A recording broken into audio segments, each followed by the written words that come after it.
Një aksident me balon me ajër të nxehtë ka ndodhur përgjatë autostradës në Rochester të Minnesotas në Shtetet e Bashkuara të Amerikës.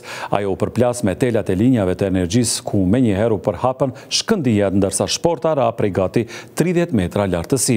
3 pasagjer ishin në fluturim me balon, 2 prej të cilëve u lënduan lehtë. Grykat apo balonat, siç njihen tek ne, u gjet disa kilometra më larg.